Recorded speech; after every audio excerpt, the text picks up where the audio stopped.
Hi నమస్తే all in one మాదిరి ఛానల్కు స్వాగతం. ఈరోజైతే మనం చేపల వేపుడు అలాగే చేపల పులుసు రెడీ చేసేద్దాము.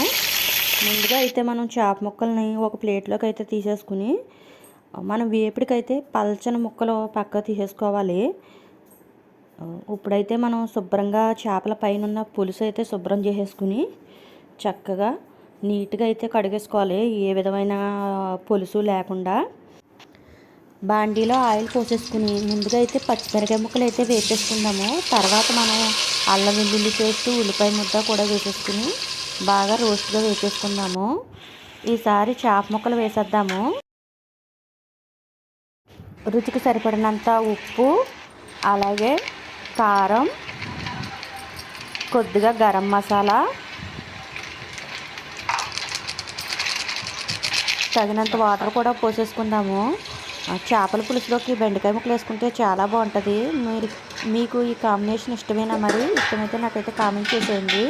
ఈసారి మూతపెట్టి జస్ట్ 2 నిమిషాలు ఉడికించుకుని తర్వాత తగినంత చింతపండు పులుసు వేసేసుకుని ఒక్కసారి కలిపేసుకుందాము. చేపల పులుసు అత్తమాటు గరిటె పెట్టి కలిపేయకూడదు, ఎందుకంటే చేప ముక్కలు విడిపోతాయి. జస్ట్ అలా ఒక్కసారి కలిపేసుకుని మూత పెట్టుకుని హై ఫ్లేమ్లో ఉడికించేసుకుంటే చేపల పులుసు జస్ట్ నిమిషాల్లో ఉడికిపోతుంది. చూడండి, చేపలు తొందరగానే ఉడికిపోతాయి. ఎక్కువసేపు ఉడకబెడితే పాడైపోతాయి చేపలు విడిపోయి. మన కూర అయితే పొగలు కక్కుతాయి. ఎంత బాగా రెడీ అయిపోయిందో చూడండి. ఈసారి అయితే మనం చేపలు ఫ్రై రెడీ చేసుకుందాం.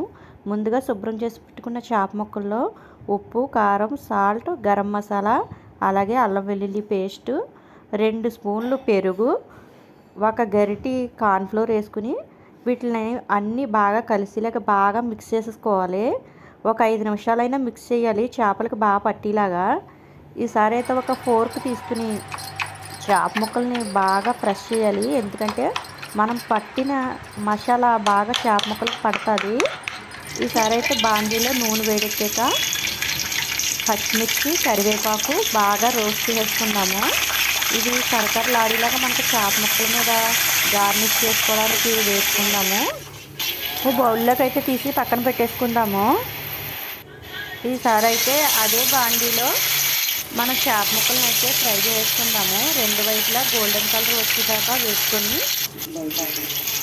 చేపల ఫ్రై అయితే చాలా క్రిస్పీగా, అలాగే ఉప్పు, కారం, మసాలా అన్నీ బాగా పట్టి చాలా బాగా అయితే వచ్చినాయి. మీరైతే ట్రై చేసి ఈ రెసిపీని నాకు ఎలా వచ్చిందో నాకైతే కామెంట్ చేసేయండి.